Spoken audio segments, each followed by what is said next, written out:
Hi, అందరికీ నమస్తే. నేను మీ శీల వెంకటేశ్వర్లు, బీసీ నవచైతన్య వేదిక వ్యవస్థాపక అధ్యక్షుడిని. మిత్రులారా, ఈరోజు రాష్ట్ర ప్రభుత్వం కానీ కేంద్ర ప్రభుత్వం కానీ బీసీలకు చేస్తున్న అన్యాయాలు, బీసీలపై జరుగుతున్న దాడులు, బీసీలకు రావలసిన చట్టసభలలో ప్రాతినిధ్యం లేకపోవటం అయితే, మరొకటి బీసీ విద్యార్థులకు, చదువుకునే విద్యార్థుల గురించి ప్రభుత్వాలు పట్టించుకోవటం లేదు. హాస్టల్లో ఉన్న విద్యార్థులకు సరైన వసతి సౌకర్యాలు లేవు. విద్యార్థులకు ఫీజు రియంబర్స్మెంట్ కూడా పూర్తిగా చెల్లించట్లేదు. బీసీల సమస్యలు అనేకం ఉన్నాయి. అయితే ముఖ్యంగా చట్టసభల్లో అవకాశాలు లేవని గత దశాబ్ద కాలంగా బీసీలు దశాబ్దాల కాలంగా అనేక పోరాటాలు చేశారు. బీసీలకు రిజర్వేషన్లు కల్పించాలి. బాబాసాహెబ్ అంబేద్కర్ గారు ఏనాడో చెప్పాడు. ఆయన చెప్పిన విధంగా ఆర్టికల్ 340 ద్వారా ఒక కమిషన్ వేసి, ఆ రాష్ట్ర ప్రభుత్వాలు కానీ కేంద్ర ప్రభుత్వం కూడా ఒక కమిషన్ వేయాలి. తర్వాత రాష్ట్ర ప్రభుత్వాలకు ఆ వెసులుబాటు కల్పించాలి. ఏ రాష్ట్రానికి ఆ రాష్ట్రం. తమిళనాడులో కూడా గతంలో ఇప్పుడు 69% పైగా అక్కడ అమలవుతుంది. కానీ మిగతా రాష్ట్రాల్లో 50% సీలుందని చెప్పి కోర్టులు అడ్డుకుంటున్నాయి. కాబట్టి ఈ కేంద్ర ప్రభుత్వాన్ని ఒప్పించి, కూటమి ప్రభుత్వం కాబట్టి ఈ రాష్ట్రంలో కేంద్ర ప్రభుత్వాన్ని ఒప్పించి బీసీలకు రిజర్వేషన్లు కల్పించడానికి చట్టసభల్లోనే ఉద్యోగాల్లో 27% ఉన్నాయి. అవి కూడా పూర్తిగా అమలు కావటం లేదు. బీసీలకి 27% కాదు, బీసీలు 55% పైగా ఉన్నారు. కానీ ఇప్పుడు జనగణన జరుగుతుంది కాబట్టి వెంటనే ఈ ప్రభుత్వాన్ని మేము డిమాండ్ చేసేది, కేంద్ర ప్రభుత్వాన్ని, రాష్ట్ర ప్రభుత్వాన్ని కూడా వెంటనే కులగణన జరిపి, బీసీ కులగణన జరిపి జనాభా లెక్కలు తేల్చి బీసీలకు చట్టసభలలో రిజర్వేషన్లు కల్పించాలి. చట్టసభలో రిజర్వేషన్లు లేకుండా ఏ బీసీ కులాలు బాగుపడవు. బీసీ కులాలకు ఏవి రావాల్సిన సదుపాయాలు రావట్లేదు. బీసీల ఆత్మగౌరవం దెబ్బతింటుంది. బీసీలంటే ప్రభుత్వంలోకి వచ్చిందాకా బీసీలు మాత్రం మీరు మాకు వెన్నుముకనకైనా, మాకు బ్యాక్ బోన్కైనా బీసీలే మాకు ఆరాధ్య దైవం అంటారు. కానీ అధికారంలోకి వచ్చాక బీసీలకు ఇచ్చిన హామీలు నెరవేర్చకపోగా బీసీలను అనగదొక్కుతున్నారు. దానికి ఉదాహరణ ఒకటే చెప్తా నేను. ఈ రాష్ట్రంలో, ఆంధ్రప్రదేశ్ రాష్ట్రంలో బీసీలు 55% ఉన్నారు. కానీ చట్టసభలో మరి 50% అంటే 175 నియోజకవర్గంలో 90 మంది ఉండాలి కదా. ఇప్పుడు ఎంతమంది ఉన్నారు? 36 మంది, 38 మంది ఉన్నారు.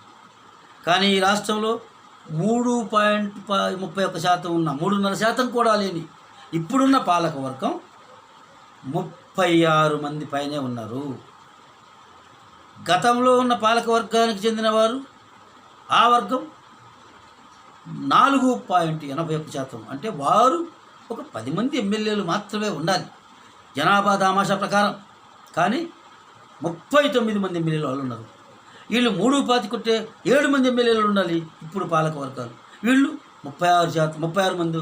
ఇంకా కొన్ని క్రాస్ బ్రీడ్ అంటారు కదా, పెళ్ళిళ్ళు చేసుకొని ఆ కులంలో బీసీల పేరు చెప్పుకునే వాళ్ళు, ఇంకా వీళ్ళు అట్లా చేసుకుంటే 40 మంది దాకా ఉంటారు. ఇది ఎక్కడ న్యాయం? మరి బీసీల సంగతి ఏంటి? అసలు అతి ముఖ్యంగా బీసీలు జనాభా ప్రాతిపదికన జనాభా లెక్కలు తేల్చి రిజర్వేషన్లు కల్పించి చట్టసభల్లో ప్రాతినిధ్యం కల్పిస్తే మిమ్మల్ని అసలు మేము అడగాల్సిన పనే ఉంది. పైగా 60%, 55% ఉన్న బీసీలు మేము అడుక్కోవాలా? ఇదెక్కడ న్యాయమండి? అసలు రాజ్యాధికారంలో భాగస్వామ్యం కాకుండా లేకపోతే బాబాసాహెబ్ అంబేద్కర్ ఏనాడో చెప్పాడు, రాజ్యాంగం రాసేది ముందే చెప్పాడు, చట్టసభలలో రాజ్యాధికారంలో భాగస్వామ్యం కాకపోతే ఆ కులాలు అంతరించిపోతాయని. ఇప్పటికి సగం కులాలు అంతరించిపోయాయి.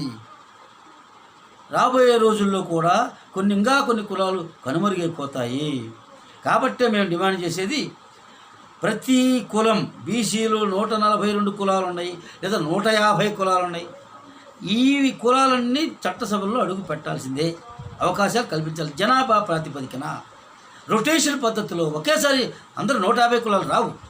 రొటేషన్ పద్ధతిలో బీసీలకు చట్టసభలో రిజర్వేషన్లు లేవు కాబట్టి, బీసీలకు అన్యాయం జరుగుతుంది కాబట్టి, బీసీలకు ఇచ్చిన హామీలు కూడా నెరవేర్చడం లేదు కాబట్టి నేను ఈ నల్ల కండువా వేసుకొని నిరసనతో ఈ వీడియో చేయటం మొదలుపెట్టాను. ప్రతిసారి నేను ప్రభుత్వాన్ని హెచ్చరిస్తూనే ఉన్నాను. బీసీలకు అన్యాయం చేసిన ఏ ప్రభుత్వము మనుగడ సాగించలేదు. ఏ రాజకీయ పార్టీ కూడా దేశంలో కానీ రాష్ట్రంలో కానీ ఏ రాష్ట్రాల్లో మనుగడ సాగించలేదు. ముఖ్యంగా ఆంధ్రప్రదేశ్లో బీసీలకు ఎప్పుడు బీసీలకు అన్యాయం చేసినా కూడా బీసీలు తిరగబడుతూనే ఉన్నారు. ఆ రాష్ట్ర ప్రభుత్వాన్ని పక్కన పెడుతూనే ఉన్నారు. ఇప్పుడు మేము ప్రత్యేకంగా బీసీలకు న్యాయం చేయమనేది ఏమిటంటే, మీరు బీసీలకు 50 ఏళ్ళకే పింఛన్ ఇస్తా ఉన్నారు ఈ రాష్ట్ర ప్రభుత్వం, ముఖ్యమంత్రి గారు ఇంతవరకు ఒక్క పింఛన్ ఇవ్వలేదు. బీసీ విద్యార్థులకు 3,000 రూపాయలు నిరుద్యోగ భృతి ఇస్తా ఉన్నారు, ఒక్క విద్యార్థి కూడా అమలు చేయలేదు. అలాగే బీసీలకు అనేక హామీలు, 1, 2 మీరు ఇచ్చిన హామీలు, చేనేతలకు ఇచ్చిన హామీలు, అందులో 1, 2 అమలైన మాట వాస్తవమే, దానికి మేము అంగీకరిస్తాం. కానీ బీసీలను మాత్రం విస్మరిస్తున్నారు. బీసీలను విస్మరిస్తే మీకు రాజకీయంగా ఎట్టి పరిస్థితుల్లో కూడా అవకాశాలు కోల్పోతారు. ఈ రాష్ట్ర ప్రభుత్వాన్ని మేము హెచ్చరించేది, బీసీలకు ఇచ్చిన హామీలు నెరవేర్చాలి. బీసీలకు జనగణన జరిగిన తర్వాత వెంటనే కులగణన జరిపి జనాభా దామాషా ప్రకారం మేమెంతో మాకంత, ఎవరెంతో వారికంత చట్టసభలలో ప్రాతినిధ్యం కల్పించే నిర్ణయాలు తీసుకోకపోతే కేంద్ర రాష్ట్ర ప్రభుత్వాలు రాబోయే రోజుల్లో 29 ఎన్నికల్లో ఖచ్చితంగా మీరు తగిన మూల్యం చెల్లిస్తారని కేంద్ర రాష్ట్ర ప్రభుత్వాన్ని హెచ్చరిస్తూ నా నిరసనను తెలియజేస్తూ బీసీలకు జరుగుతున్న అన్యాయాలపై నా ఒక్క నిరసనను విచారం వ్యక్తం చేస్తూ సెలవు తీసుకుంటున్నాను. జై హింద్, జై బీసీ, జై పూలే, జై అంబేద్కర్.